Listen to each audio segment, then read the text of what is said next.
Good morning. So, let us discuss now whatever we have already covered in the previous session. We will brief in 5 minutes of time, and then after that we will go to the new concept, and that concept more related to leveraging, we will discuss that. Today I will show you some slides which are very important. If you look into that, we have already discussed about concepts of finance and financial management. Finance and accounting also difference we discussed.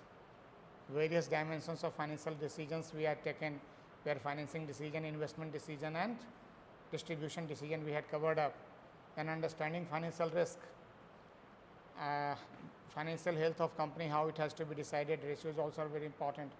Working capital has to be covered up, financial appraisal and project, how it has to be made, like capital budgeting is important. We also discussed about what are the various issues which is there between finance and accounts.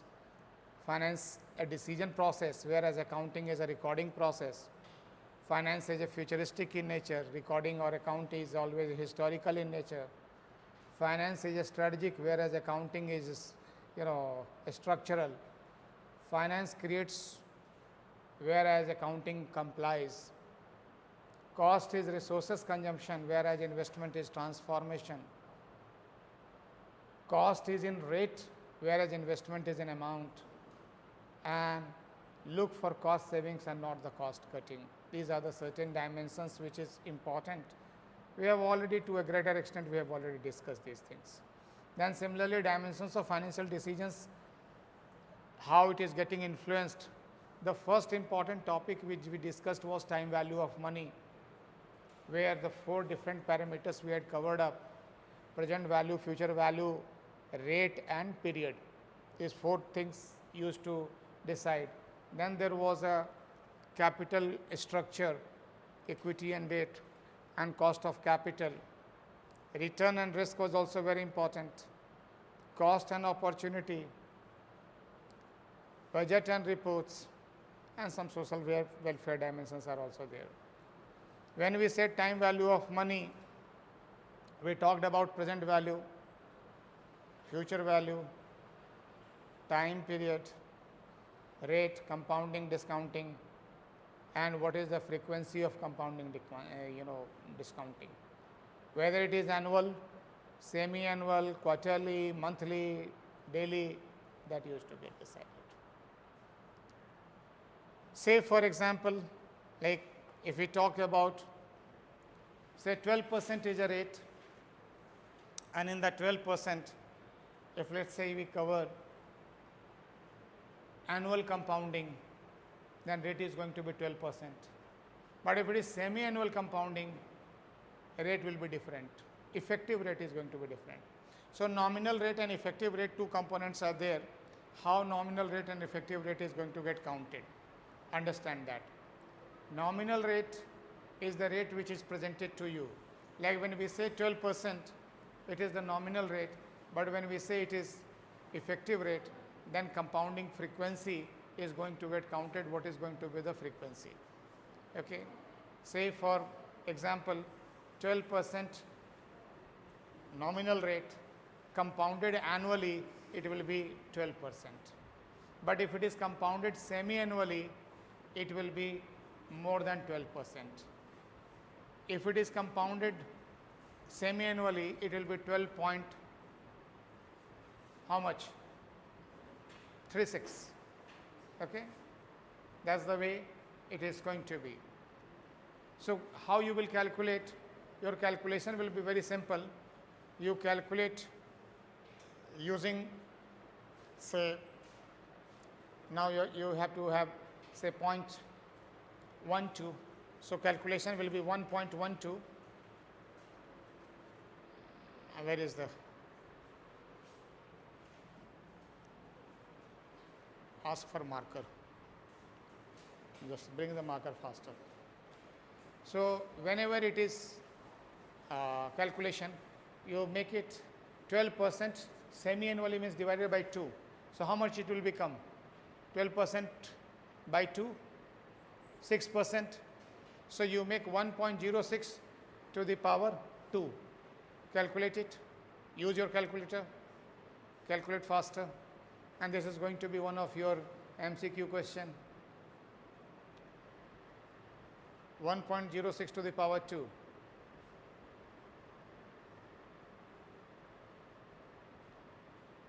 Okay. How much is value? 1.1236 minus 1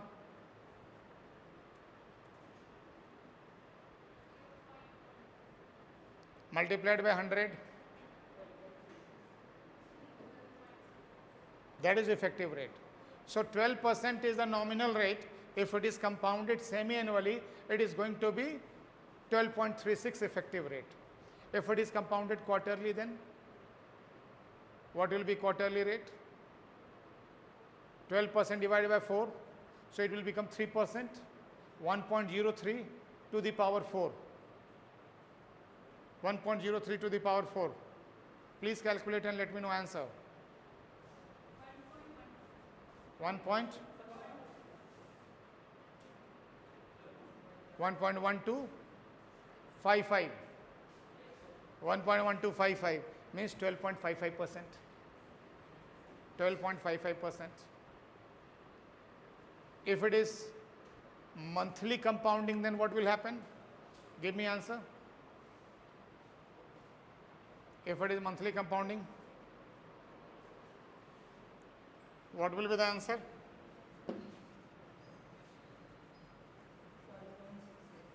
12.68.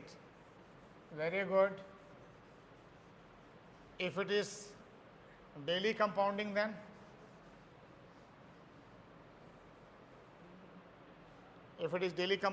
what will happen? Daily compounding means what? 12% divided by 365. 0.12. 12% is what? 0.12. 0.12 divided by 365.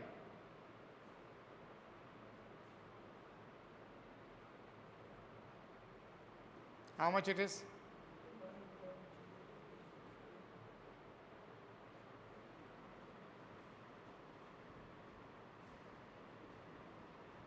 0.12 divided by 365.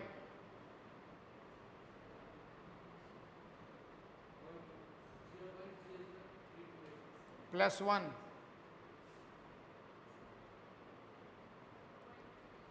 1.0038 to the power 365. Use scientific calculator. To the power 365. Are you getting? If you are calculating that, please calculate.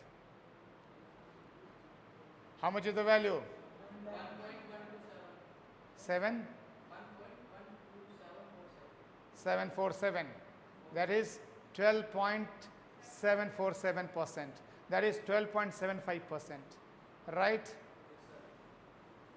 And if it is compounded continuously, then what will happen? If it is continuous compounding, what will happen then? Continuous compounding is calculated through e to the power RT. E to the power RT means e is the exponential one. You will have a e function in your scientific calculator. Look into your scientific calculator, e function will be there. R stands for rate per annum and T stands for time on continuous basis. Okay. So how much is there? It is e to the power 0.12 into 1. How much is e to the power 0.12? Look into that. It will be a continuous compounding value. E to the power 0.12. Calculate.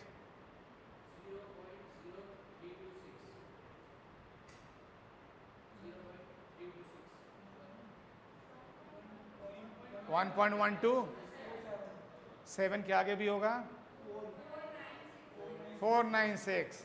So understand, when you had a daily compounding, understand this is what your MCQ question will be.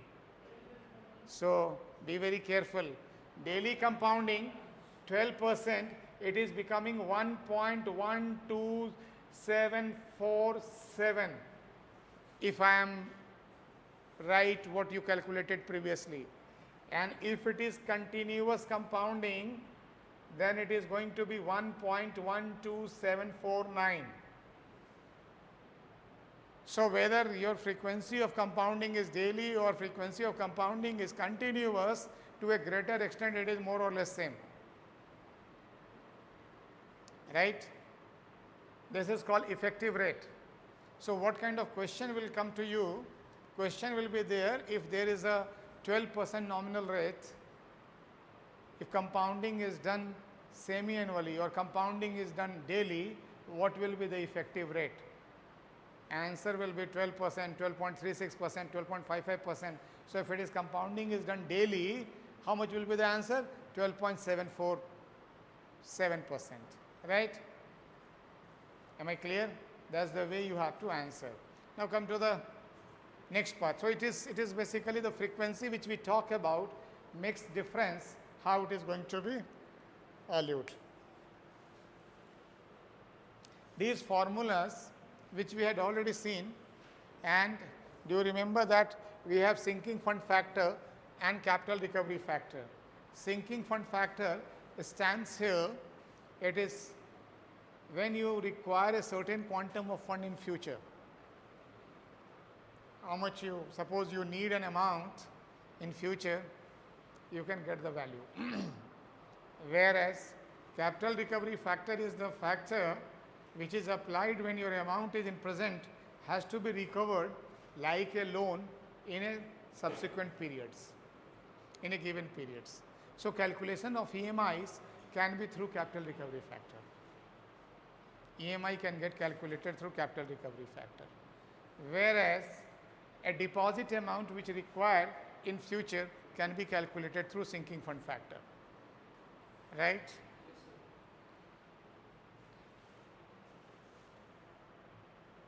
There has been few more terms, annuity due and annuity regular. Due stands for it's in advance, regular means at the end. The formula which we had seen in the whether PBIF formula or PBIFA formula, it is actually formula is meant for, or FBIF or FBIFA, all formulas, it is meant for regular. To convert it into due, you have to multiply it by 1 plus k. That you have to do. Rule of 72 and 69 are the thumb rules to look into doubling period. So 72 divided by interest rate is equal to your doubling period, approximate doubling period. So formula rule 72 says 72 by interest rate is equal to doubling period. So if suppose 12% is your interest rate, then at the rate of 12%, 72 by 12, it becomes 6. So in 6 years of time, at the rate of 12%, any deposit amount will become double. Okay. This is approximate. So exact one is 69 upon I plus 0.35 is equal to your doubling period. So at the rate of 12%, how much it is going to be there? 69 by 12 is how much? 5.75 plus 0.35 is equal to 6.1 years. So in a true sense, it is 6.1 years. At the rate of 12%, amount will be doubled. Not exactly in the 6 years. But as a thumb rule, we can use the rule of 72 also, because it is easy to calculate. Okay. Second important benefit is there in rule of 72 is that if you have a doubling period, you can bring here doubling period, you can directly get interest rate also. The applicable interest rate can get calculated. Clear? This is another question of your MCQ. So at least 4 or 5 questions of MCQ has already been covered up. Now move ahead. I have already mentioned nominal rate and effective rate.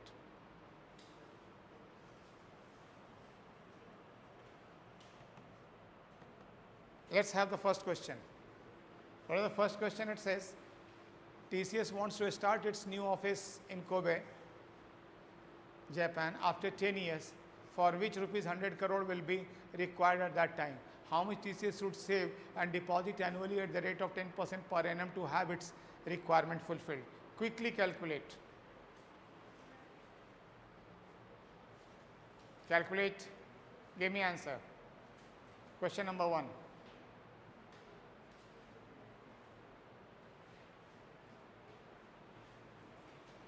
Time given to you 3 minutes.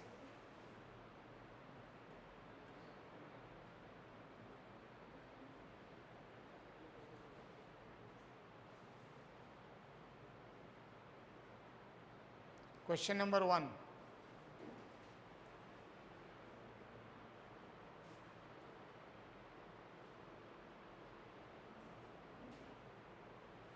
Yes.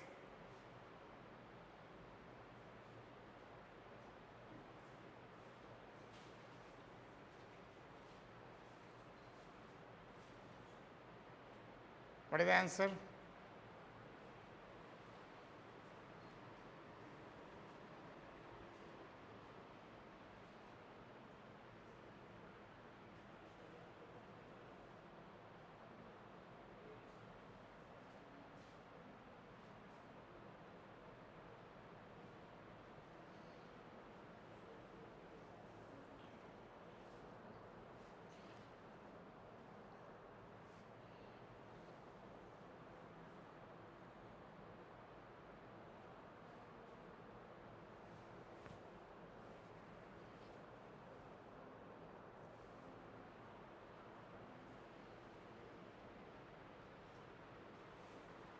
No answer till time.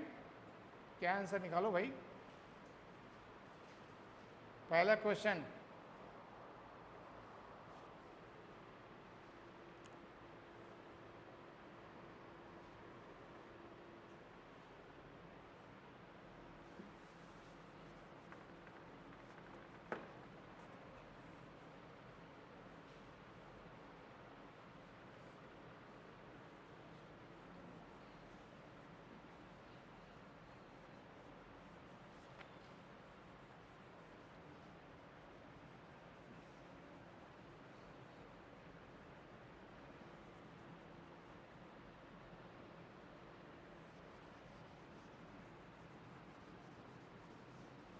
yes.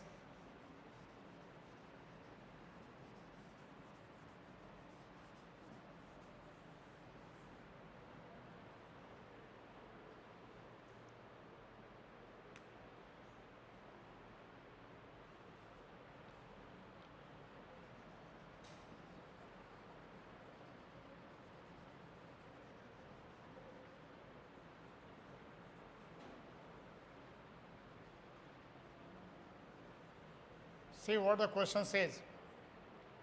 It says 100 crore is needed. 0.06 what?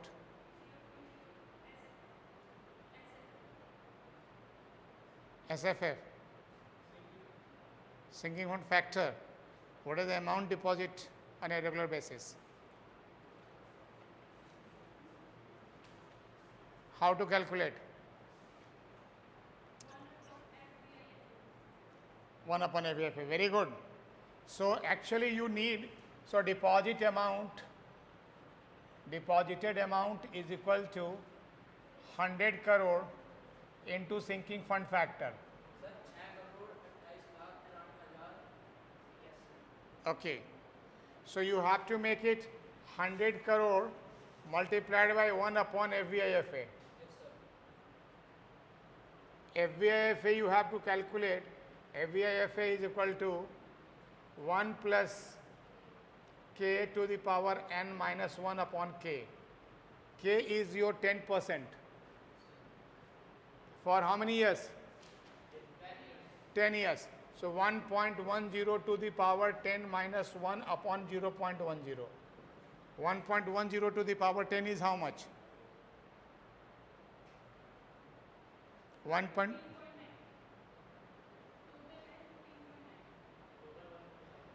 कितना है? 1.59. आगे कुछ नहीं है?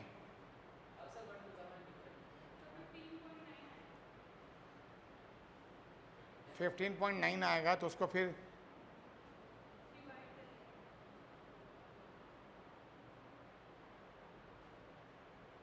1.1 2.59 आ रहा है, 1 to the power 10 minus 1 करेंगे तो 1.59 आएगा। div- हम तो देख ही रहे हैं, हम तो ऊपर की बात कर रहे हैं।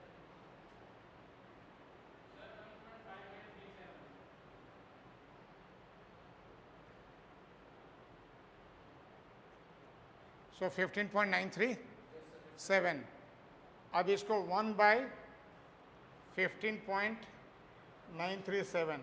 How much is the value? 15.937. 0.06274.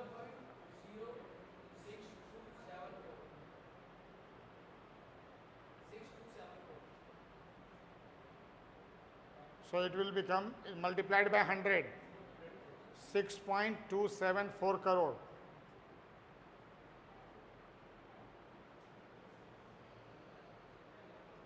Right? Okay. After decimal, whenever you are calculating factor, make sure that after decimal it should be 4 digit. You round off only the 4th digit, taking care of 5th digit. Don't round off in before that. Your final answer should be rounded off after decimal 2 digit. So देखिए अब आपका कितना बन गया 6.27, 6 crore 27 lakh, right? So this is the amount you have to deposit for 10 years to get 100 crore at the end of 10th year, so that whatever the plan project you want to make it can be met. Okay. Now next to that.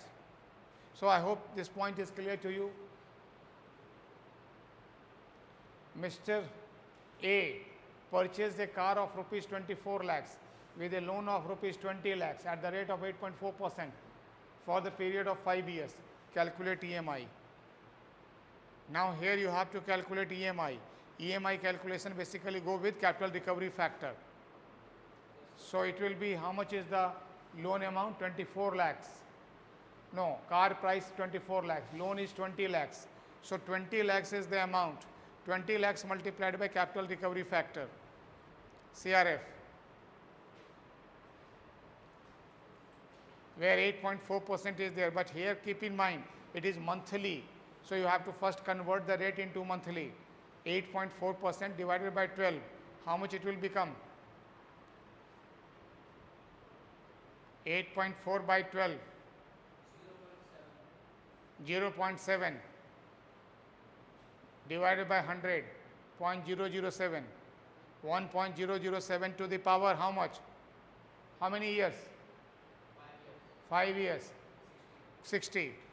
So 1.007 to the power 60.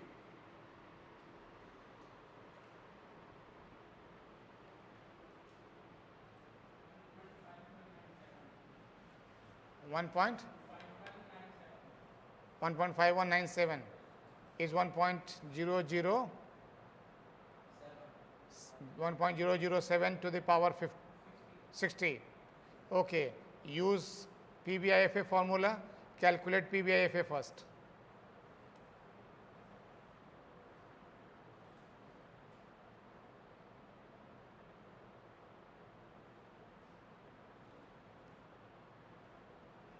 Use PBIFA formula.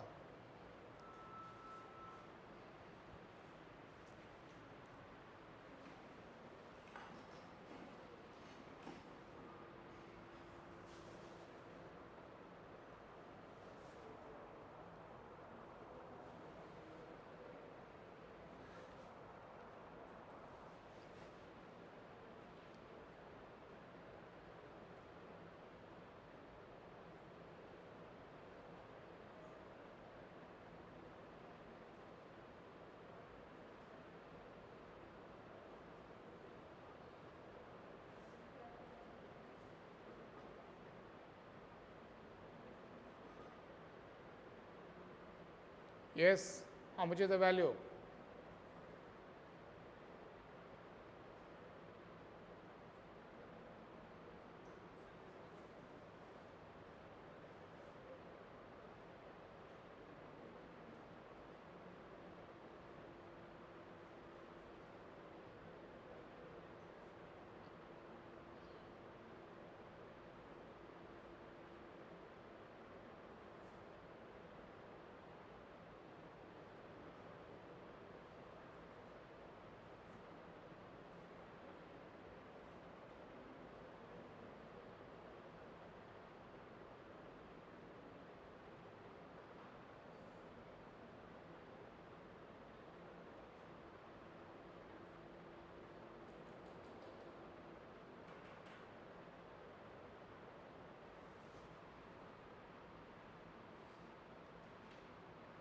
Answer.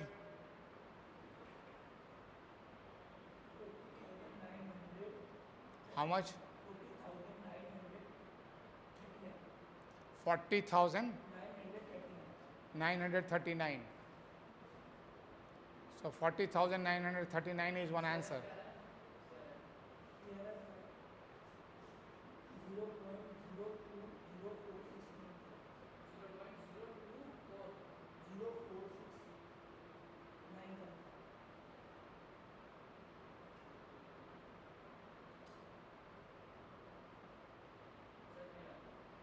Yeah.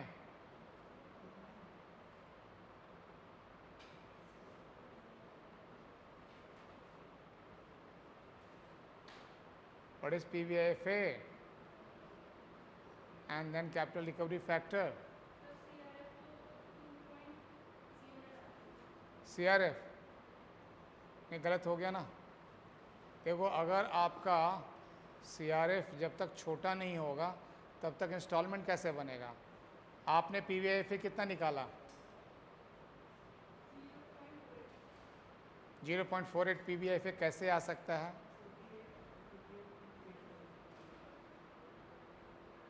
आपने क्या किया है बताइए मुझे, calculation बताइए कैसे लिखा है आपने. 0.7% मतलब जानते हैं कितना होता है? प्लस करेंगे 70% हो गया. आपको मैंने क्या बताया? 1.007. फिर से कैलकुलेट कीजिए 1.007 डाल के.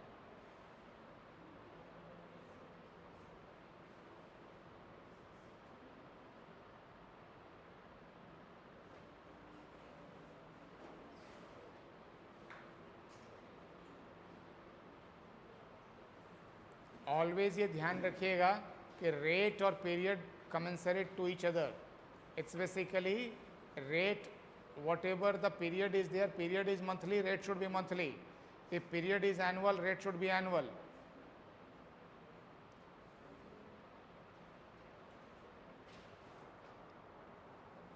Should I make this answer?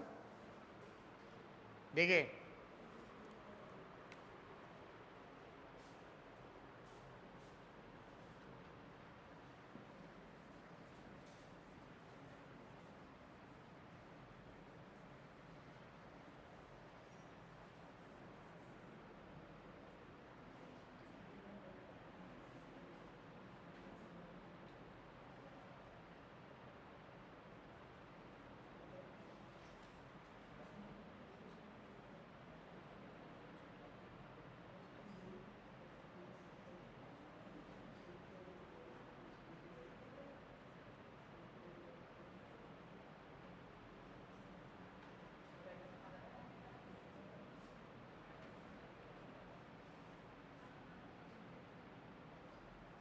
this is your capital recovery factor. So 1 upon PVIFA. PVIFA is what? 8.4% per annum. 8.4% per annum you convert into monthly divided by 12. So 8.4 divided by 12 is going to be 0.7. 0.7% means 0.7 divided by 100 is 0.007.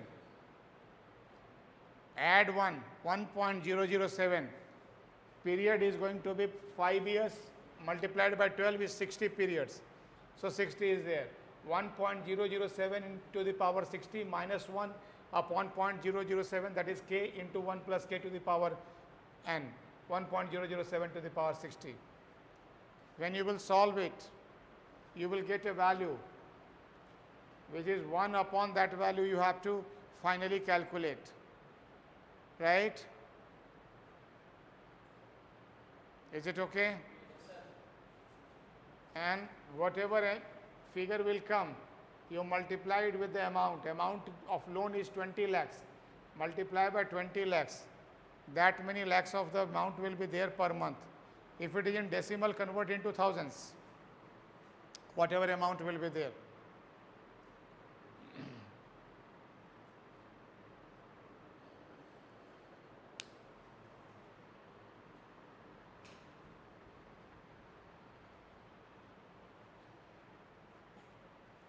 I hope the points are clear to you.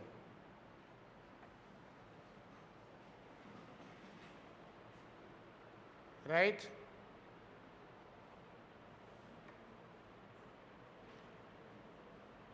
Everyone got the answer?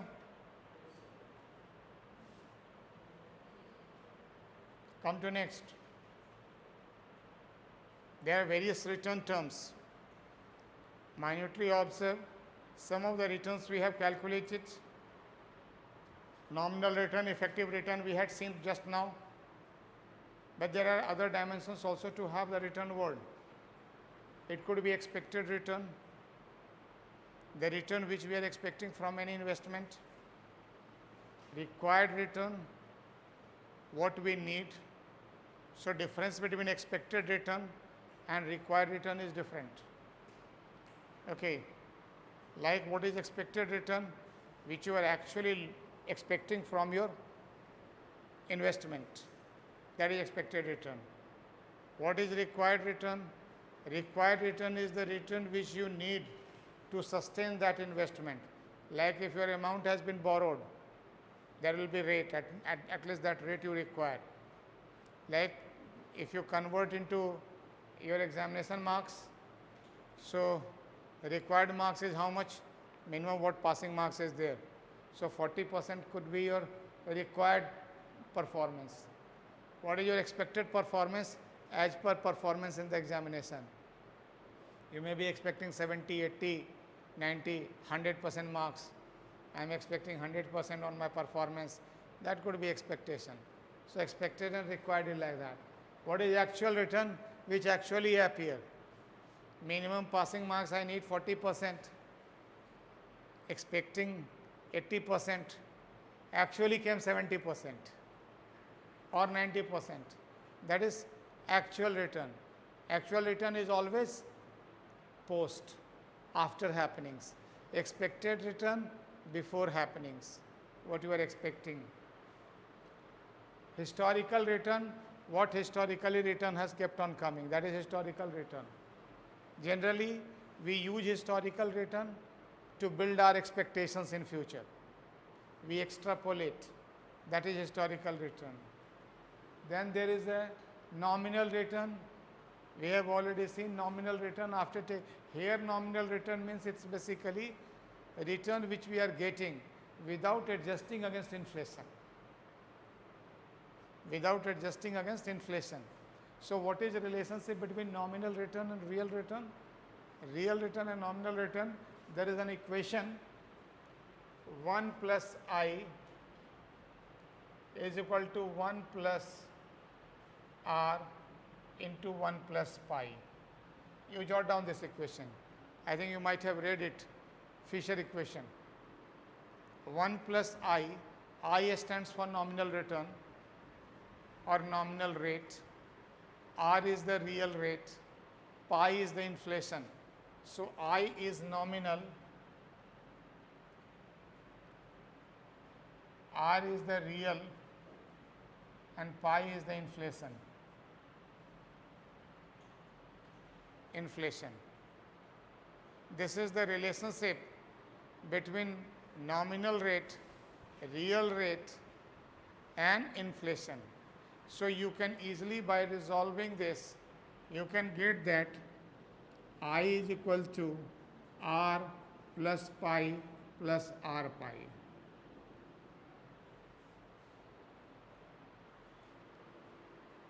R pi being very small, we can ignore this R pi and we will get approximately, I is equal to approximately R plus pi, or we can rewrite R is equal to I minus pi. So if nominal rate, you remove inflation from there, you will get real rate. Real rate or real return. Real return is always after adjusting inflation. So you look into whatever nominal rate, understand one thing, it is nominal rate which is always given, announced in any market environment. Like when you go to bank and bank says that they are ready to give you 7% of interest rate on your deposit, it means they are giving you nominal rate. What is going to be real return to you? You deduct inflation from there. If you know inflation is say 5.6 7% and your deposit rate is fetching you 7.7%. 7.7% minus 5.7% is equal to your 2%. So real rate is going to be 2%. Real rate is what in real term return is going to come. That is real rate. Okay. So inflation is going to be used here to count. This is what nominal return and real return has come. Effective return we had calculated by using formula for 12% interest rate. Any rate can be there. What is the factor which is actually relating in nominal rate to effective rate is your frequency of compounding. If your frequency of compounding is increasing, like from year once, nominal and real is same, and nominal and effective is same. But if it is frequency of compounding is 2 times in a year, then it is going to be double. Okay, period is double, rate is half. So it will be like 12% was converted into 12.36% and so on to continuous compounding. We had already seen that. Okay. Then single period return versus multiple period return. Single period return is 1 year return or 1 period holding return. If I am holding any instrument for 1 year only, suppose I bought a share of 100 rupees, let's say like this.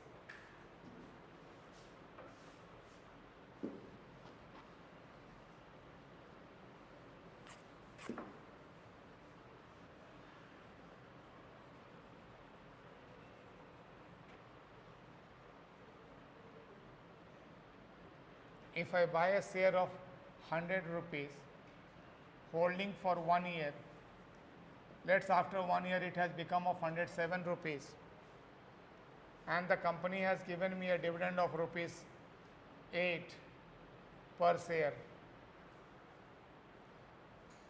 So 1 year period return is going to be my 8 rupees for 100 rupees investment.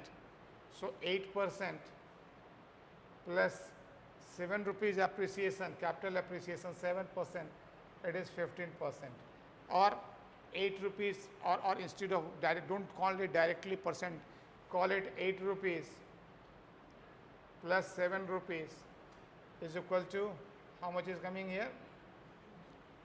15 rupees divided by original investment 100, now it becomes 15%. 15% is your return. So single period return. Single period return. But suppose in 1 year of time I am not selling, I am holding for number of years. So first year also I got dividend, second year also I got dividend, third year also I got dividend, then third year there was a bonus shares also, bonus also I received, and then after that I sold my shares. Capital appreciation, depreciation, whatever has taken place. So multiple period means when so many periods you are holding, those periods return is going to come. But even in multiple period holdings, your returns should be reported per annum. Rate will always be per annum. 3 साल में अगर आपको मान लो से 39% return मिल गया, cumulative 39%, तो per annum average क्या निकलेगा? 39/3, 13% of return. That is the way you have to calculate. So, multiple period means so many periods you are holding. Now, holding period return. Holding period return is actually, it is single period, we assume entire year it has to be held. Multiple period means more than 1 year it is going to be held. But not necessarily exactly I will holding 1 year or 2 years, I may be holding for a fraction of period, maybe just 2 months of holding. In 2 months of holding I have got certain return. So that return will be my holding period return. Holding period is the period for which you are holding the instruments. You are being invested in that instruments. Perpetual return. Return which will come, keep on coming year after year. That is called perpetual return. It will never vanish. Why so? Generally perpetual return when we consider, it always come on the basis of year after year. That is what the perpetual return is coming. It will be, whatever interest will be there, that will be only used. Return is not disturbing principal amount. So principal will be intact. Suppose I deposited say 100,000 rupees at the rate of 10% per annum. At the rate of 10% per annum, 100,000 rupees. What will be that the rate of 10% of 100,000? 10,000. So 10,000 rupees I received at the end of first year. A return is coming to me. What will be return? I'll have a second year return. Same 10,000. Because I am not disturbing this 100,000. Neither 100,000 is disturbed, nor the rate is disturbed. So what will happen? Every year we will keep on getting that 10,000. और मेरा ये 100,000 कभी खत्म नहीं होगा, चलता रहेगा. तो हर बार आपको ये 10,000 रिटर्न मिलता रहेगा. That is called perpetual return. Perpetual return is the return which will continuously keep on coming to you. Always आपके पास रहेगा. Okay? There is another one important point in the perpetual return. Application of perpetual return is normally setting the awards. Award वगैरह जब set करते हैं, जैसे कोई price रखते हैं, तो रिजल्ट क्या होता है? हर साल प्राइज़ मिलता है. हर साल प्राइज़ कहाँ से मिलेगा? इसी इंटरेस्ट अमाउंट से मिलेगा. किसी कॉलेज में देखोगे स्कॉलरशिप मिलता है, किसी किसी के नाम पे स्कॉलरशिप रहता है, कोई अवार्ड रहता है. सबसे बड़ा वर्ल्ड में अवार्ड है नोबेल अवार्ड. नोबेल अवार्ड में क्या होता है? वहाँ भी सिर्फ इंटरेस्ट अमाउंट मिलता है. इंटरेस्ट अमाउंट जो जमा अल्फ्रेड नोबेल ने जितना जमा कर रखा है, वो उनका अमाउंट, उनका प्रिंसिपल अमाउंट कभी टच नहीं होता, वो पड़ा हुआ है. और उसके इंटरेस्ट से अवार्ड बढ़ता है. फिर अगली बार इंटरेस्ट आ जाएगा, उतना जमा हो जाएगा, फिर अगली बार बढ़ेगा. तो ये कंटिन्यूअसली चलता चला जा रहा है, अवार्ड मिलता रहता है. ऐसे ही जितने भी अवार्ड सेट होते हैं, वो कहाँ से मिलेगा? परपेचुअल रिटर्न से मिलता है award. Perpetual return is there, it is setting. Next is fixed return, the return which is fixed for a given period. There is no floating, there is no variable, there is no flexibility. So variability is not there. Okay? That is fixed return.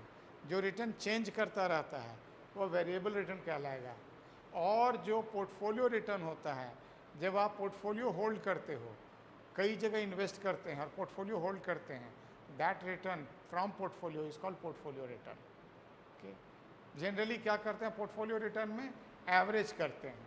हमारे पास जितना instrument है, अगर 100 rupees हमारे पास है and we invest 100 rupees से इन 3-4 different instruments, so whatever amount we have invested, a return will be coming from that.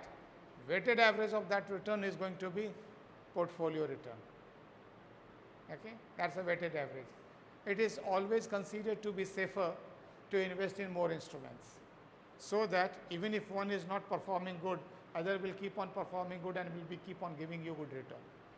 That is portfolio return. And finally, yield. Yield stands for productivity. Actually, whatever return we talk about, company may announce a bigger return. What company can say? Company has given 1,000% dividend. Suppose a company's share is rupees 10. Face value is rupees 10. Okay? 10 रुपये का एक share है. Company has announced पर share 100 rupees dividend.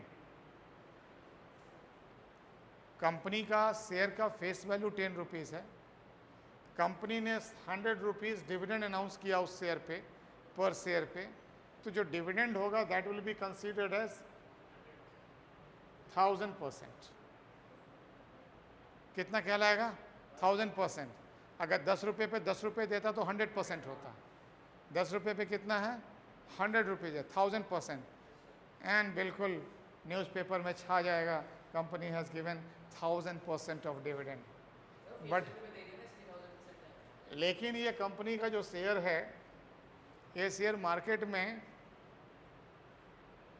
1000 रुपये का बिक रहा है, या मान लो मार्केट में 2000 का चल रहा है, 2000 का शेयर सही है.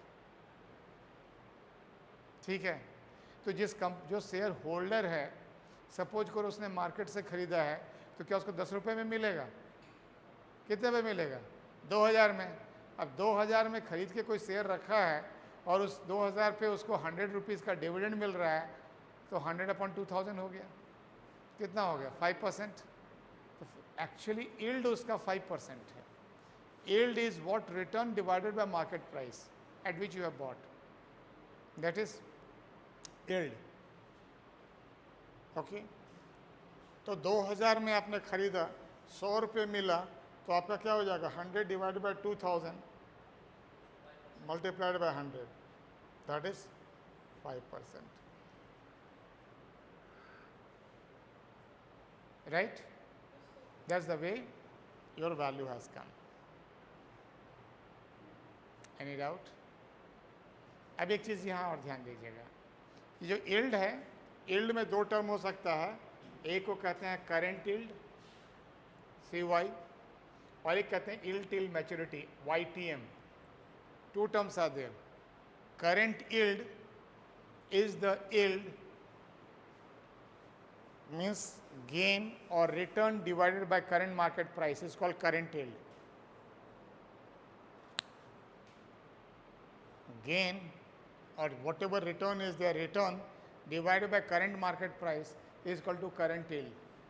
Whereas if you are holding for a good period, say till maturity, and instrument is hold, whatever return has come cumulatively, that will be called as yield to maturity, YTM. Of course, it is going to be per annum, but your per annum calculation will be a kind of an average calculation of your period of holding. Right? At least 2-3 questions will come from here in your MCQ.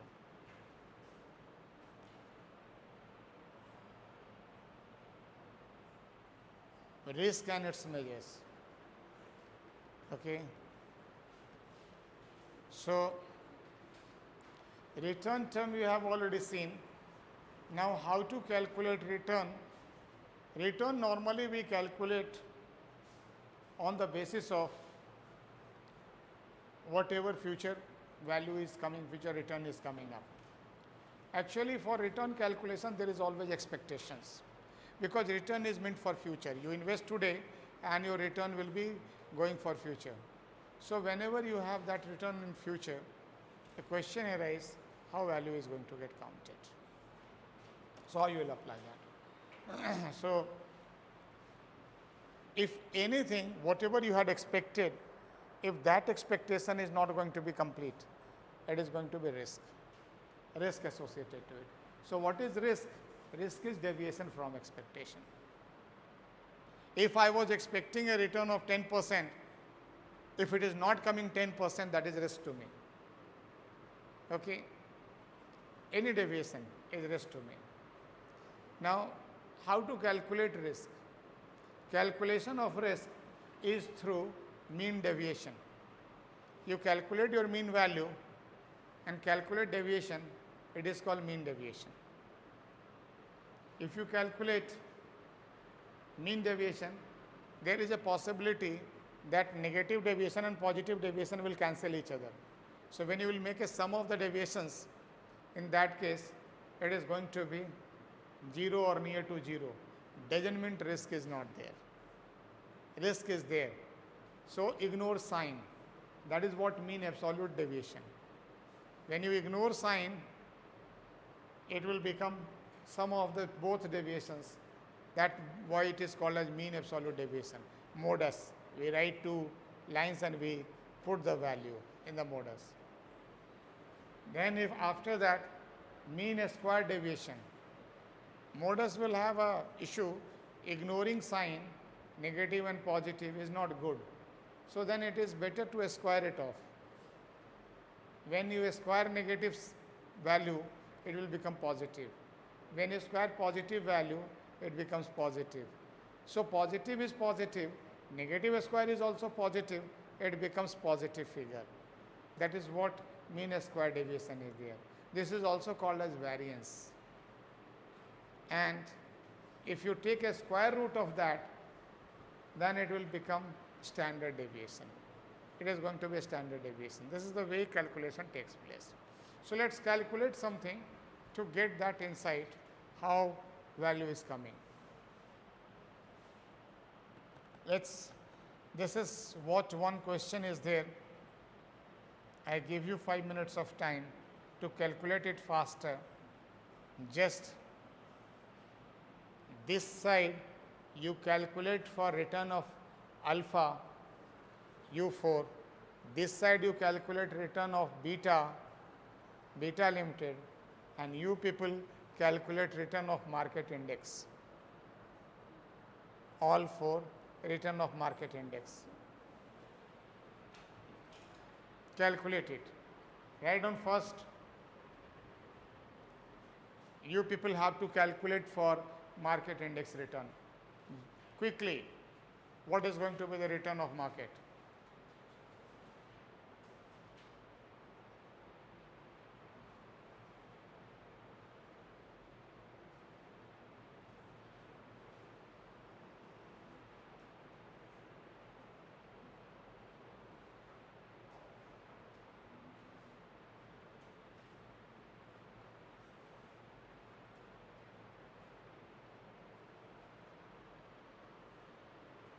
How to calculate return?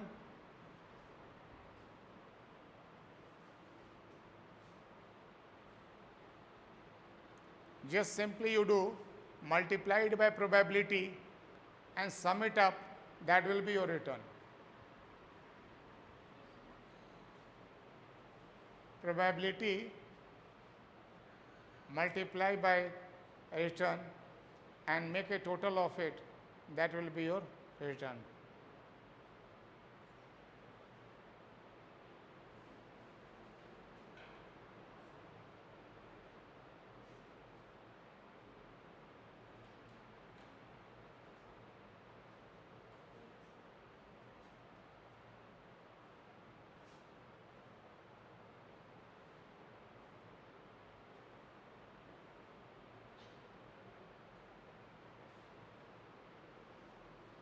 Sir negative तो negative रखेंगे, negative तो negative से cut off हो जाएगा। क्या हुआ?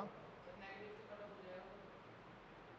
अभी तो सिंपली आपको नेगेटिव कटअप कैसे हो जाएगा? नेगेटिव तो नेगेटिव रहेगा ना? तो क्या नेगेटिव कट ऑफ हो जाएगा, पॉजिटिव का उसमें माइनस करेंगे। बिल्कुल करोगे। 9 आना, कितना आंसर आ रहा है मीन रिटर्न?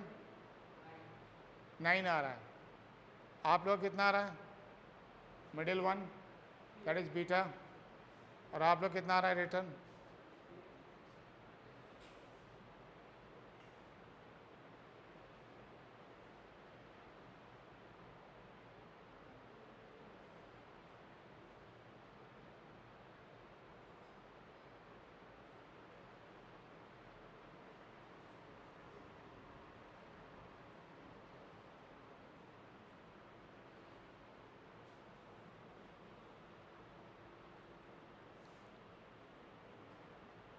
हो गया, आगे बढ़ें।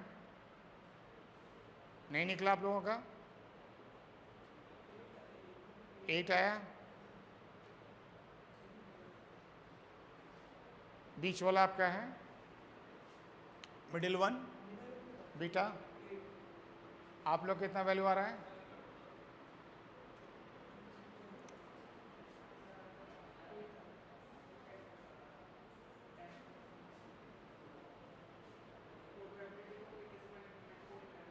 निकल गया answer? Anyway, just have a look of it.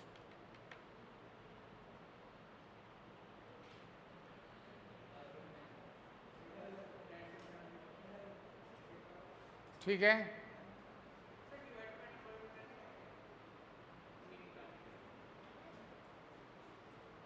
जब आप प्रोबेबिलिटी से मल्टीप्लाई कर रहे हो, वो जो divided by number of observation तब करते हैं जब हिस्टोरिकल डेटा होता है। और हिस्टोरिकल डेटा में अगर आपको इसमें डिवाइड करने का शौक भी है तो समेशन ऑफ प्रोबेबिलिटी से डिवाइड कीजिए। समेशन ऑफ प्रोबेबिलिटी कितना होता है? सारे प्रोबेबिलिटी का सम कितना होगा? 1 होगा, तो 1 से डिवाइड कीजिए। ठीक है,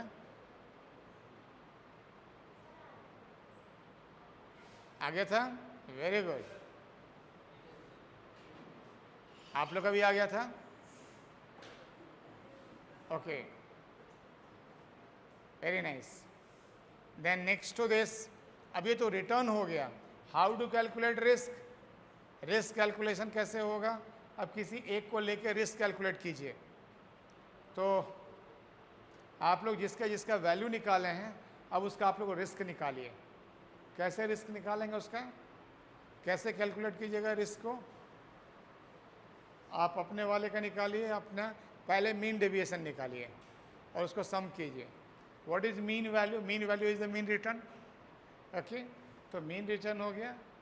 तो जैसे -5 है और मीन आपका 9 है, -5 -9 -14 और इनटू प्रोबेबिलिटी हो जाएगी उसकी, और उसको पूरा निकाल के ऐड कर दीजिएगा, वो मीन डेविएशन हो जाएगा. कीजिए.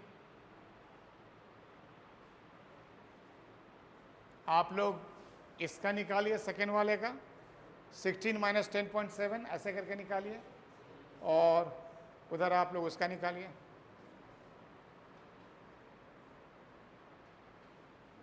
Sir minus mean plus return minus mean, x minus x mean, ये x वैल्यू है, माइनस एक्स मीन, जो मीन वैल्यू यहाँ निकला है mean value x minus x mean हो गया. तो जैसे पहला है -5 -9, दूसरा है 5 -9, तीसरा है 10 -9, फिर 15 -9, और जो आएगा उसको प्रोबेबिलिटी से मल्टीप्लाई कीजिए और उसके बाद उसको ऐड कर दीजिए.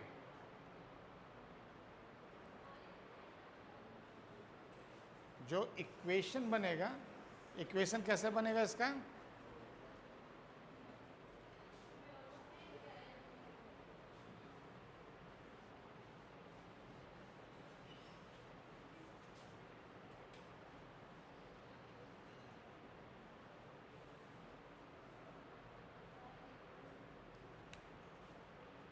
Summation x minus x mean into p probability.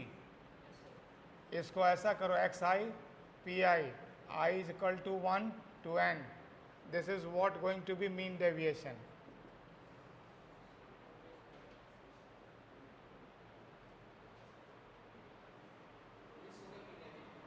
कितना हो गया?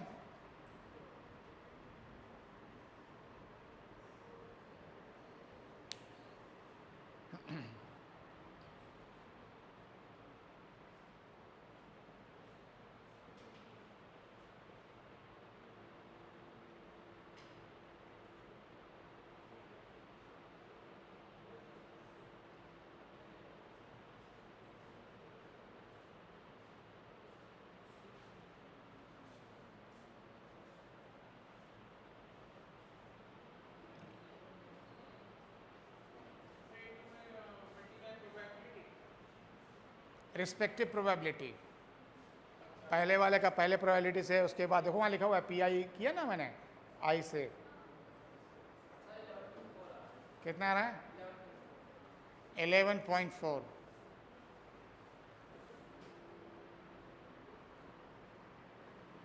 अब ऐसा करो, इसी का मीन एब्सोल्यूट डेविएशन निकालो. एब्सोल्यूट डेविएशन क्या हो गया? जिसमें आप माइनस साइन को इग्नोर कर दोगे.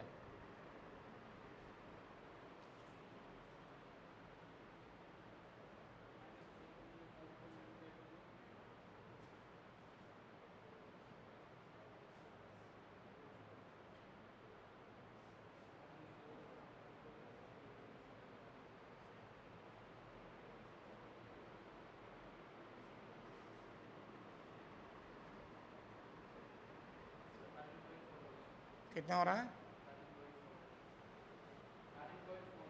13.4. ओके,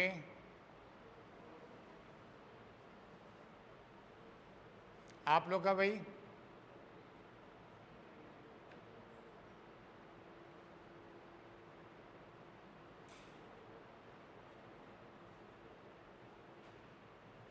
नहीं,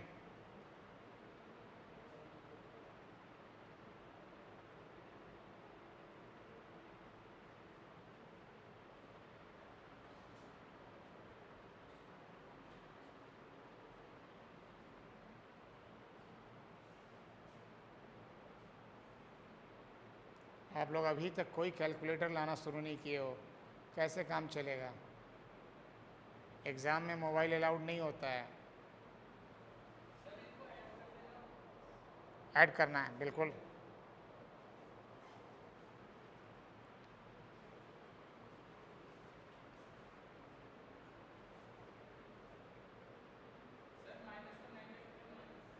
नहीं, नेगलेक्ट क्यों करोगे? पहले में माइनस को नेगलेक्ट नहीं करना है। जब मीन एब्सोल्यूट वैल्यू निकालेंगे ना, मीन एब्सोल्यूट डेविएशन, एब्सोल्यूट वाले में माइनस को नेगलेक्ट करेंगे। और नेगलेक्ट करने का मतलब माइनस को भी प्लस मानेंगे। नेगलेक्ट करने का मतलब उसको छोड़ नहीं देना है, उसको भी पॉजिटिव मान लेना है।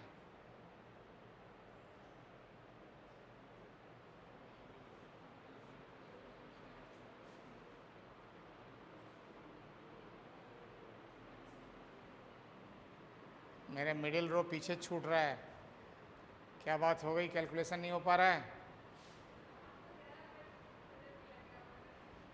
गलत नहीं लगना चाहिए ना।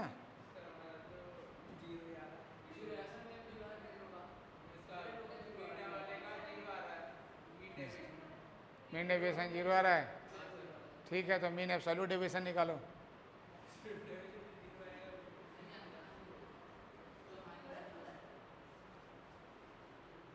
Absolute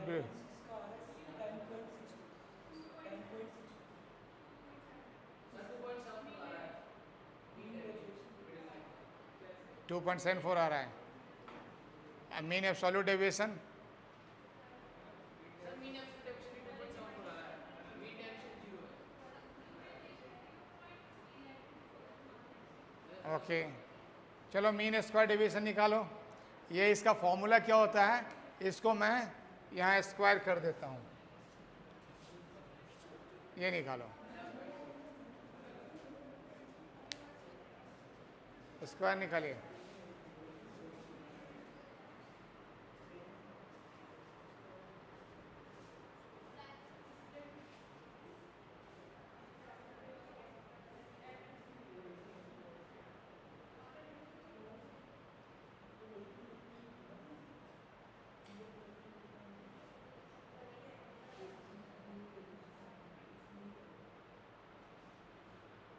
Don't give up calculation, please calculate, then only you will be safe.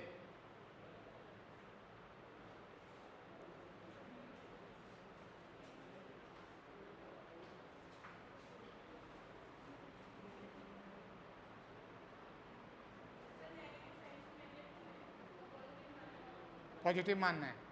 अब आपको सीधा आप ऐसा करो, मीन स्क्वायर डेविएशन निकालो ना, स्टैंडर्ड ये वेरिएंस निकालो, एक्स आई माइनस एक्स मीन का स्क्वायर इंटू पी, यहाँ मैंने लिख रखा है फॉर्मूला। आप इसको स्क्वायर कर दो, जो आया डिफरेंस उसके बाद प्रोबेबिलिटी से मल्टीप्लाई करो,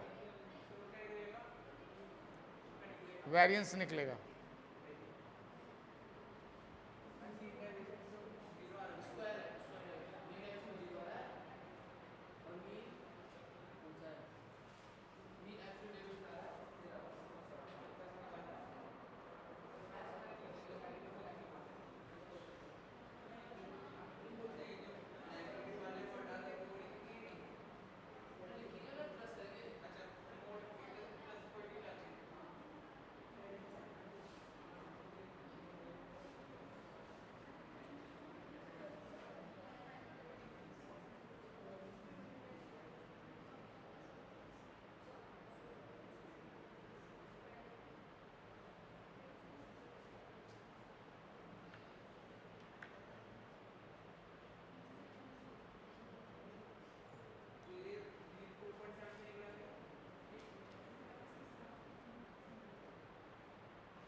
चलो मैं आगे बढ़ता हूँ, देखो इधर आप लोग।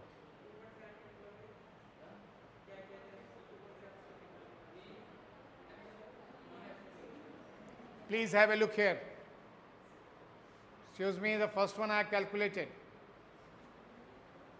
You look into -5, -9, -14, उसका स्क्वायर करोगे और प्रोबेबिलिटी से मल्टीप्लाई करोगे। दूसरा है 5 - 9 -4, उसका स्क्वायर करोगे और प्रोबेबिलिटी से मल्टीप्लाई करोगे। सिमिलरली 10 - 9 स्क्वायर करो, प्रोबेबिलिटी से मल्टीप्लाई करो। ये फाइनली वैल्यू आपका स्टैंडर्ड जो आपका वेरिएंस है 64 आ रहा है और उसका स्क्वायर रूट कर दोगे तो आपको स्टैंडर्ड डेविएशन मिल जाएगा। और ये कैलकुलेशन बहुत इंपॉर्टेंट है रिटर्न रिस्क कैलकुलेशन के लिए। ठीक है, यहाँ स्टैंडर्ड डेविएशन 8 आ गया। इसी तरीके से आप बीटा का भी निकाल सकते हो, इंडेक्स का भी निकाल सकते हो।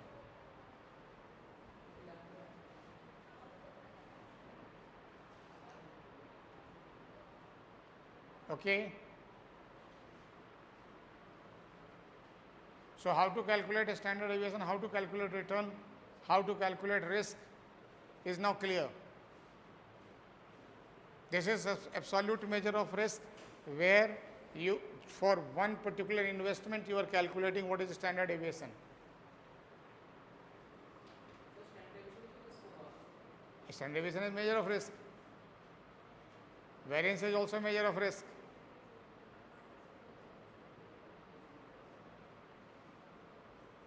So if your probability and your return, future return and respective probability is given to you, you can easily calculate your mean return and risk associated to it.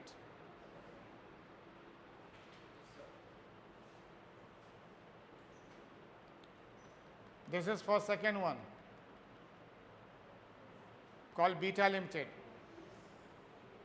Same, so that is good.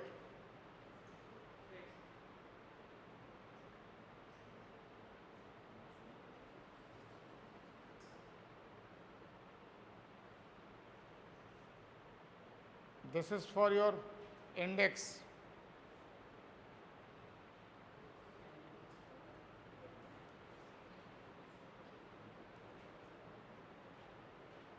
Okay.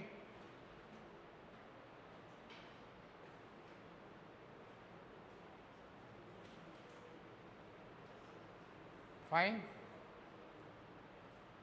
So return and risk of all three are there. You can easily calculate. Calculation is simple. First you calculate mean, then you calculate risk measured through variance and standard deviation. Practically and finally we are calculating a standard deviation. Standard deviation is the square root of variance. So first we calculated variance and then we made a square root of that. That becomes the standard deviation. Now if we go back and look into it, these are three returns: 9%, 10.7%, 10.05%. These are the three returns which is available to you. If you minutely observe, you will find out that there is no big difference, but there could be a different values which is there. In these three given scenario, which one is giving you higher return and where you should invest? Return, higher return कौन दे रहा है आपको यहाँ? Beta return दे रहा है, even higher than what index is giving you return. So prima facie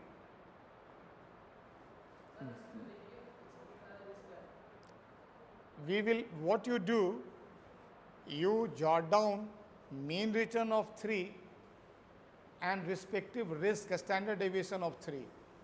तीनों का एक मैट्रिक्स बनाइए. मीन रिटर्न ऑफ 3 क्या क्या है? अल्फा का रिटर्न कितना है? 9. आप मैट्रिक्स बना लो.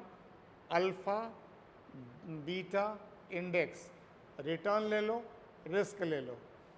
अल्फा का रिटर्न कितना है? 9%. बीटा का रिटर्न 10.7% and index का रिटर्न 10.05%. और इनका रिस्पेक्टिव रिस्क ले लो. स्टैंडर्ड डेविएशन वैल्यू तीनों का.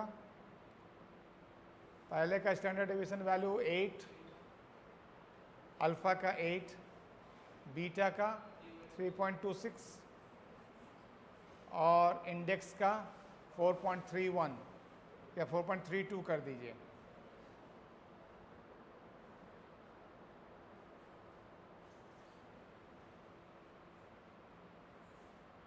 Okay. Now comparing return and risk together, how to decide where we should invest? Now it might be possible here in this case your decision might not change, but certainly for taking this decision where to invest, we can go for return divided by risk. Return for alpha, if you talk, is 9% divided by risk for alpha. How much it was there? 8. So it is 1.12. Return risk ratio for alpha is 1.12. यही है ना? Okay. Whereas for beta, return was 10.7% divided by risk was for beta for how much? 3.26. So 10.7% divided by 3.26. 3.28. And for index, how much was the return? 10.05 divided by 4.1383. Sorry, 4.31. What is the value? 2.15. 2.43. Comparing the three return risk ratio, higher it is, better it is. Which one has got highest return risk ratio? Beta. So we should invest into beta. Beta is preferred. Per unit of risk, it is giving you higher return. Right? Per unit of risk, it is giving you higher return. And that is going to be your final answer. तो अगर ये question ऐसा आता है 5 number का या 7 number का, या अगर पूरा कैलकुलेशन एक साथ आ जाता है तो आपको 10 नंबर का भी क्वेश्चन आ सकता है और इस तरीके से आपको कैलकुलेशन सॉल्व करना होगा. Should I move ahead now?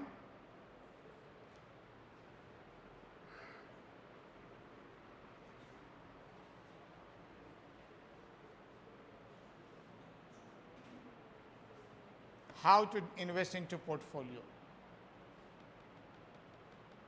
अब अगर सपोज करो हमने ऐसा किया कि 50-50 डाल दिया दोनों में, 50% अल्फा में, 50% बीटा में, दोनों में डाला, तो हमारा कितना रिटर्न होगा और क्या रिस्क होगा. तो 50% अगर आप अल्फा में डाल रहे हो जिसका 9% रिटर्न है, 50% बीटा में डाल रहे हो जिसका 10.7% रिटर्न है, तो आपको उसका एवरेज 9.85% रिटर्न मिल जाएगा. तो रिटर्न आपका 9.85% हो गया. और पोर्टफोलियो रिस्क मीन्स जब रिस्क आप बनाते हो तो रिस्क कैसे कैलकुलेट करते हो. तो रिस्क कैलकुलेशन में आप देखेंगे यहाँ पे weight of one square that is W alpha square sigma alpha square plus W beta square sigma beta square plus 2W alpha W beta sigma alpha beta. Sigma alpha beta is covariance. Sigma alpha beta is covariance. So first you have to calculate covariance of this. What is covariance? How you will calculate covariance? That is very important. Okay. So first we understand calculation of covariance.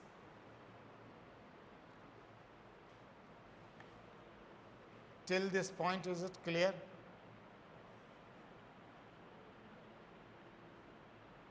Your silence is not very favorable. Clear है? ये good. How to calculate covariance? देखो covariance calculation बहुत आसान है. जैसे suppose कीजिए अभी आपको मैंने यहाँ बताया, आपने क्या कैलकुलेट किया था, ये क्या कैलकुलेशन दे रहा है ये आपको. What is this? ये क्या दे रहा है? नहीं, क्या दे रहा है? बोलिए। Variance, very good. हमने स्क्वायर रूट नहीं किया अभी, तो स्टैंडर्ड डेविएशन कैसे बनेगा? ये क्या दे रहा है? वेरिएंस। वेरिएंस क्या है? इसका स्क्वायर कर दिया, वेरिएंस हो गया। अब हमें क्या चाहिए? कोवेरिएंस चाहिए। कोवेरिएंस कैसे कैलकुलेट होगा? देखिए,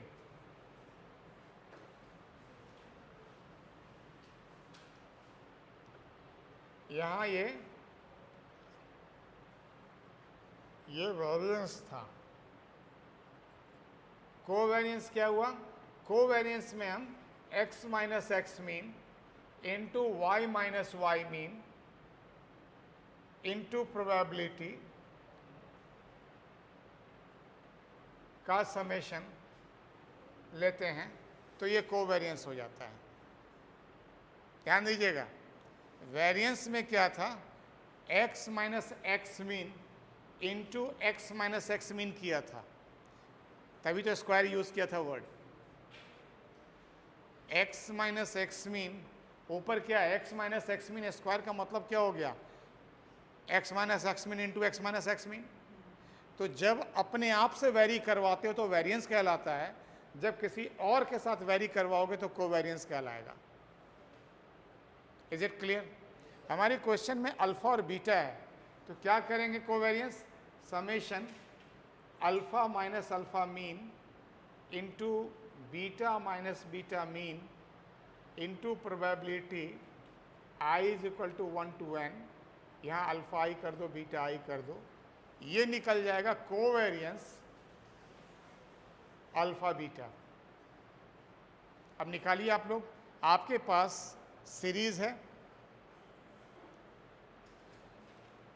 फिर से कैलकुलेट कीजिए इसको। आपके पास मीन निकला हुआ है सबका,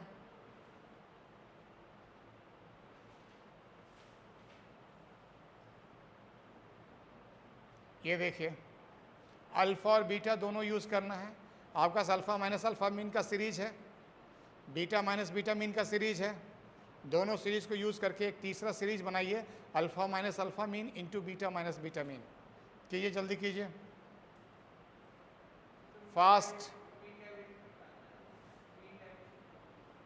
कोवेरिएंस निकालना है हमें, मीन डेविएशन नहीं निकालना, कोवेरिएंस निकालना है, मल्टीप्लाई करना है और उसको प्रोबेबिलिटी से मल्टीप्लाई कर देना है।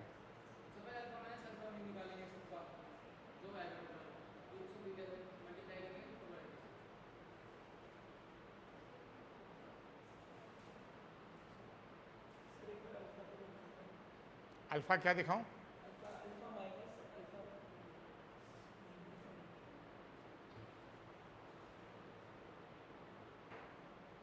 ये सीरीज है ना, आपको इसकी जरूरत है। उसी तरह बीटा माइनस बीटा मीन की जरूरत है, और उस दोनों का कॉलम मल्टीप्लाई कीजिए, एक नया कॉलम क्रिएट होगा जिसमें क्या होगा? Alpha minus alpha mean into beta minus beta mean, और उसके बाद उसके प्रोबेबिलिटी से मल्टीप्लाई कीजिए और सीरीज बन जाएगा, उसका सम कीजिए, दैट इज कोवेरिएंस।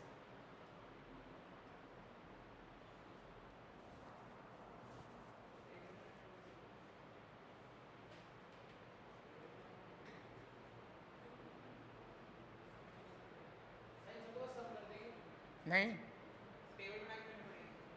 साहब, इसका जो बनाया जैसे -14 आया, उसी तरह बीटा माइनस बीटा मीन भी तो होगा ना। उसको पहले वाले को पहले वाले से मल्टीप्लाई होगा, फिर उसकी पहली प्रोबेबिलिटी से मल्टीप्लाई होगा, वो जो बनेगा उसका सम होगा, इसका सम नहीं होगा।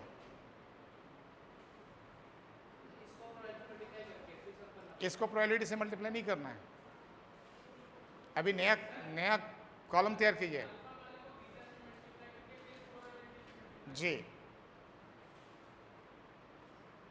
देखो यहां मैं बताता हूं, पहला फिगर क्या आया है? -14। दूसरा फिगर क्या आया है? 5.3। -14 into 5.3 into 0.15, that will be your first figure. उसी तरह फिर दूसरा फिगर क्या है? -4 इंटू 2.3 इंटू 0.25 ऐसे करके आप लोग निकालिए। सॉल्व करो भाई।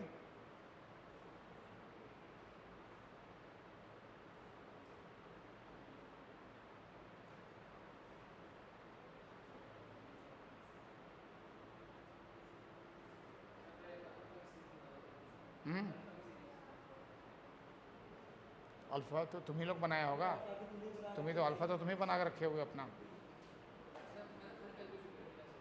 कभी ऐसी गलती मत करना फाइनेंस में, आगे ध्यान रखना इस चीज को।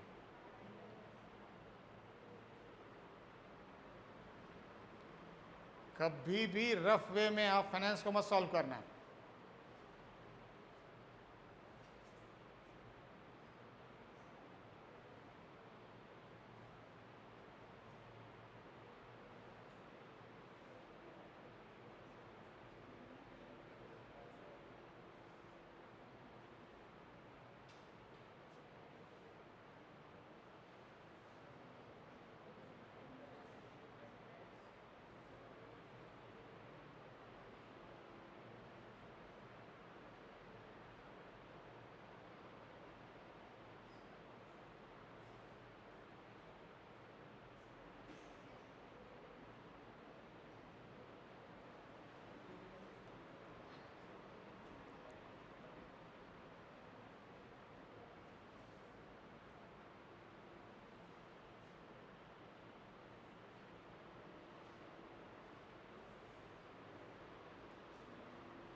माइनस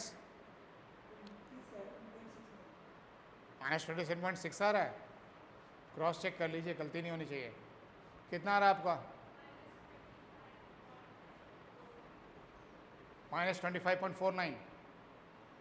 और किसी का आंसर?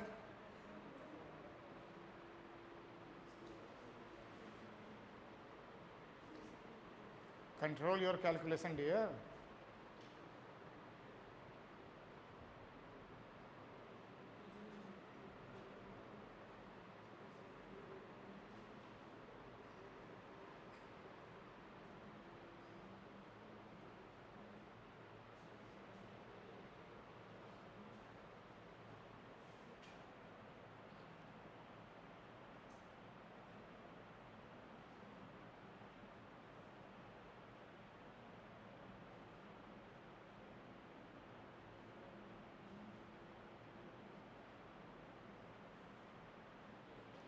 आगे बढ़ें।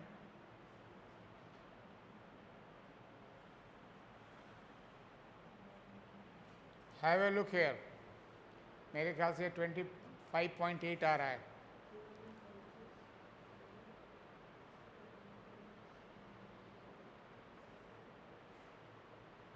Value has been put to it. So when there is a portfolio investment, your return will be, yes, -25.8.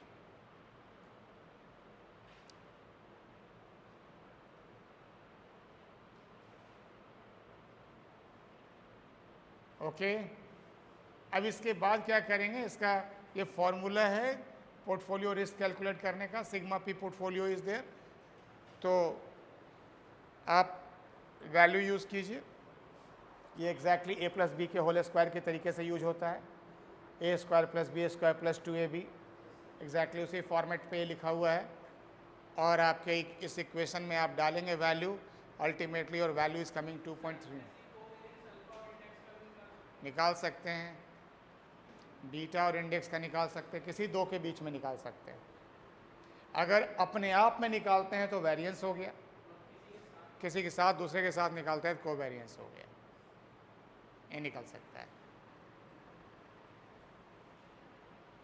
इससे आप गौर करके देखो तो आपको एक चीज नजर आएगा, अल्फा का रिस्क कितना था? How much risk was there of alpha? 8 था। बीटा का रिस्क कितना था? 3.26। लेकिन आप देखो दोनों को कंबाइन करने से रिस्क दोनों से नीचे चला आया। समझे?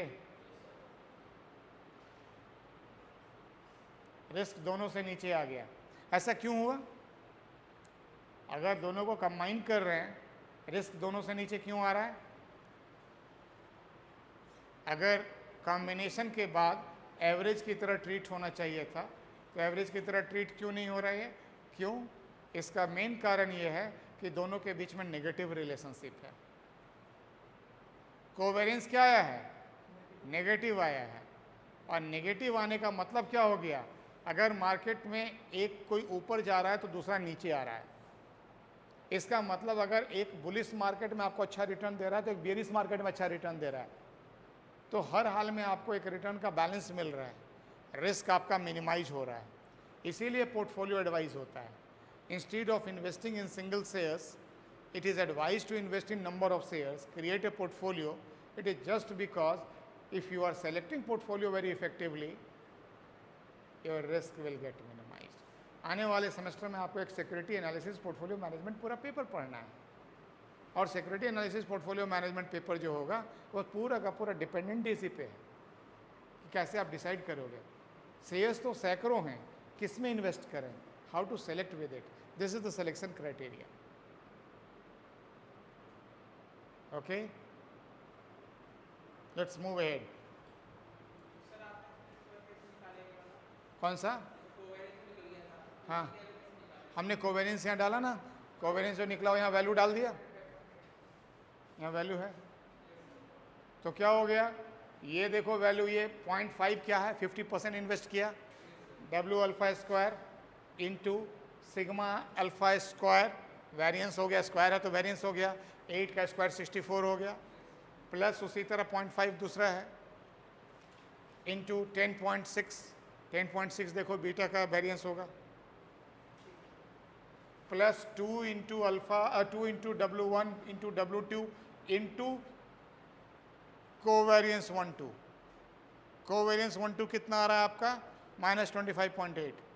ये माइनस हो रहा है इसीलिए फिगर को माइनस में ले जा रहा है, इसीलिए फिगर ये छोटा हो जा रहा है और इसका स्क्वायर रूट और छोटा हो गया। क्लियर? अगर मैं ये कहूँ यहाँ पर कि ऐसा करते हैं, अल्फ़ा बीटा और इंडेक्स तीनों को यूज़ करते हैं, और लेट्स अल्फ़ा में 30%, बीटा में 30% और इंडेक्स में 40% इन्वेस्ट करते हैं। कर सकते हैं ना? मेरे पास 100 रुपये हैं, 100 रुपये में 30 रुपये मैं अल्फ़ा में डाल देता हूँ, 30 रुपये बीटे में डालता हूँ और 40 रुपये इंडेक्स में डाल देता हूँ। मेरा 100 रुपये का इन्वेस्टमेंट हो गया, मेरा पोर्टफोलियो बन गया, 2 की जगह 3 का बन गया। अब मेरा रिटर्न और रिस्क क्या होगा? तो रिटर्न रिस्क कैसे निकलेगा? 0.3। अब वेट मेरा अल्फ़ा क्या हो गया? 0.3 हो गया, 0.3 इंटू रिटर्न 9%, अल्फ़ा का रिटर्न 9% है, plus 0.3 into return of beta 10.7%, plus 0.4 into return of index 10.05%। वो जो निकल के आएगा वो हो गया मेरा मीन रिटर्न। अब पोर्टफोलियो का रिटर्न कैसे बनेगा? यहाँ पे यहाँ होगा W alpha square sigma alpha square plus W beta square sigma beta square plus W index square sigma index square plus 2 W alpha W beta sigma alpha beta plus 2 W alpha W I W index sigma alpha index plus 2 W beta and W index sigma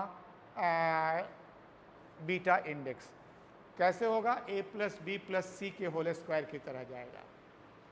2ab plus 2bc plus 2ac होता था ना, 3 term आता था, वहाँ 2 के साथ 3 term आ जाएंगे। आपको क्या कैलकुलेट करना पड़ेगा? पहले कोवेरियंस अल्फ़ा बीटा आप निकाल चुके हो, फिर अल्फ़ा और इंडेक्स, फिर बीटा और इंडेक्स, 3 पोर्टफोलियो का बनेगा। और जो एक्चुअल म्यूचुअल फंड में क्या होता है 10, 12, 15, 20 का बनता है, तो वो कॉम्प्लेक्स फिर पूरा उस तरीके से होगा। W क्या हो जाएगा? यहाँ पे पहले 0.3 है तो 0.3 का स्क्वायर 30% का स्क्वायर, आई के साथ इंडेक्स के साथ क्या हो जाएगा 0.4 का square. That's the way you have to calculate. Is it clear? Points are clear how to calculate these things. आपको ज़्यादा से ज़्यादा प्रैक्टिस करने की ज़रूरत है. ये सारे अच्छे से कैलकुलेट हो जाएंगे. ये हमने कैलकुलेट कर रखा है. क्या हुआ? वेटेज. वेट कैलकुलेट का तरीका है जितना आप लगा रहे हो जितना आपका टोटल है. Numerator is your investment divided by total investment. 100 रुपये लगा रहे हो उसमें 30 रुपये किसी में जा रहा है 30/100 0.3 हो गया. That is weight. This is the calculation which we were actually making.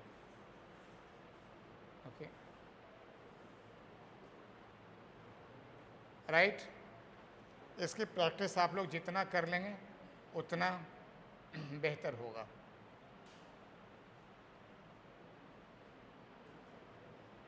This management timing we are ignoring.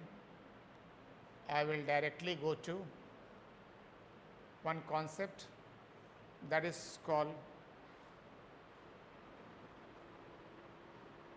last time we were talking about cost of capital, and in the cost of capital we had looked upon capital structure also. In the capital structure we found that two prime capital components were there, equity and debt. And equity and debt, equity could be public equity, it could be retained earning. Public equity could be domestic public equity, it could be from outside. There is a debt also, debt from the banks, or it could be from the public. पूरा cost of capital calculate किया था और उसमें weighted average cost of capital निकाले थे. ध्यान है? weighted average cost of capital निकालना very very important part. Now weighted average cost of capital निकाल लिया. अब capital structure इंडिपेंडेंट चैप्टर भी है पढ़ना आपको, लेकिन उससे पहले एक क्वेश्चन उठता है यहाँ पे, and that is basically called investment decisions. Capital busting कैसे करेंगे? So in the capital busting we have to forecast. Capital budgeting and reporting में डिफरेंस बताते हैं आपको. Budgeting is before any happenings and reporting is after happenings. जब आप कोई project या कोई बिजनेस कर लेते हो तो उसके बाद जो रिजल्ट आता है वो रिपोर्ट होता है. जैसे आप एनुअल रिपोर्ट देते हो. एनुअल रिपोर्ट क्यों कहते हैं उसको? क्योंकि ईयर खत्म होने के बाद आप उसको रिपोर्ट कर रहे हो. तो अब अगर अभी मैं किसी का मान लो TCS का एनुअल रिपोर्ट उठाऊं, TCS का इनकम स्टेटमेंट और बैलेंस शीट लूँ से ईयर 22-23, ये एक रिपोर्ट है. 22-23 का रिपोर्ट बन चुका है, अवेलेबल है. ये क्या हो गया? ये रिपोर्टिंग है, ये हिस्टोरिकल है. लेकिन मैं कहूँ कि नहीं जी आप मुझे 23-24 का रिपोर्ट दो, तो रिपोर्ट नहीं होगा, बजट होगा. मैं कहूँ 24-25 का दो, मुझे TCS का प्रॉफिट एंड लॉस अकाउंट और बैलेंस शीट 24-25 का चाहिए, अभी का नहीं, 24-25 का चाहिए. तो इसका मतलब क्या करना होगा? सब कुछ फोरकास्ट करना पड़ेगा. बजट होगा, वो बजट बनाएंगे. अच्छा, डिसीजन लेते हैं. ये तो यहाँ पे बिजनेस का है, एक रनिंग बजट बन सकता है. आप बनाओ चाहे ना बनाओ, बिजनेस कंटिन्यू कर रहा है. लेकिन ये इंस्ट्रूमेंट जो कैलकुलेट करने का टेक्निक जो होता है, ये जो कैपिटल बजट करने का टेक्निक होता है, प्रोजेक्ट में सबसे ज़्यादा यूज होता है. When we want to make some investment, until unless well before investment we are certain that it is going to give us a profit, it is going to give us a good return, we should not invest. हम invest तभी करेंगे जब हमें एक profitable return मिलेगा. अब return कितना? मैं दुकान खोलना चाहता हूँ, एक रेस्टोरेंट खोलना चाहता हूँ. अब मैं रेस्टोरेंट चलेगा या नहीं चलेगा उसका एस्टिमेट नहीं बनाएंगे, मुझे कितने कस्टमर मिलेंगे, मेरा खर्च कितना होगा, मेरा जो एक्चुअल इन्वेस्टमेंट है वो कितने सालों में रिकवर होगा, अगर ये प्लान पहले से नहीं करेंगे तो फंस जाएंगे बाद में जाके. और जितना हेवी इन्वेस्टमेंट होगा उतना बड़ा इंगेजमेंट हो जाएगा, उतना बड़ा रिस्क होगा। फेल्योर के बाद हो सकता है मेरी हिम्मत ही ना रहे दूसरे बिजनेस करने की। तो what we require, we have to be very careful into budgeting, and budgeting is based on forecasting. Forecasting is based on economic scenario, कैसा इकोनॉमिक सिनेरियो होगा, राइट सारे बिजनेस में तो रिस्क यही है कि मेरा जो बिजनेस है वो चलेगा नहीं चलेगा। अच्छा क्या करते हैं इसको, कैसे करते हैं, तो फोरकास्ट करने वक्त इकोनॉमिक सिनेरियो को देखते हुए किसी और का बिजनेस को देख सकते हैं, सिमुलेट कर सकते हैं। आप बिजनेस कर रहे हो, आपका कैसा होता है, उसी तरह के इन्वायरमेंट में मेरा बिजनेस है, मेरा भी उतना चलना चाहिए। That is what the assumption we are going to make it. So we have to decide or any kind of investment depending upon proper analysis, and that is called capital budgeting. That is called capital budgeting. When we make capital budgeting itself require lot of insights, lot of understandings. First understanding is that you must know how to forecast the figures. Forecasting is essentially required. तो आपको forecasting techniques आने चाहिए, how to forecast. दूसरा, how to make sure that what kind of funding arrangement you are going to make, कहाँ से funding आएगा। और funding arrangement भी अपने आप में एक डिपेंड करता है नंबर ऑफ फैक्टर्स पे, कैपिटल स्ट्रक्चर पे डिपेंड करेगा। और तीसरा, टाइम वैल्यू मनी पे डिपेंड करेगा। Time value money means there has to be method, because if today I am investing 100 rupees and I am receiving 100 rupees after 5 years of time, that after 5 years of time 100 rupees and today's 100 rupees will not be same. So we apply your time value of money. So we will be applying discounting rates, PVIF PVIF apply करेंगे।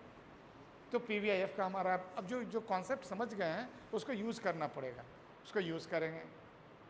तो दो technique अलग अलग हो जाएगा, discounting technique and non discounting technique, और दोनों technique को यूज़ करके अल्टीमेटली कैपिटल बजटिंग बनेगा, जिसमें कि नॉन डिस्काउंटिंग टेक्निक में पेबैक पीरियड वगैरह यूज़ करेंगे, payback period, accounting rate of return और average rate of return. Discounting technique में यूज़ करेंगे डिस्काउंटेड पेबैक पीरियड या NPV methods, net present value methods, IRR methods, ये सब। These are the agenda for our next discussion, and very important again heavy numerical calculations, and suggested to come with calculator, scientific calculator, so that you will be in a position to calculate it effectively.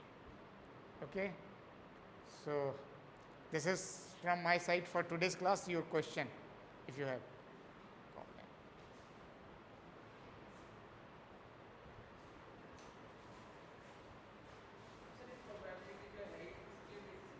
Probability is basically based on what kind of economic scenario will be there.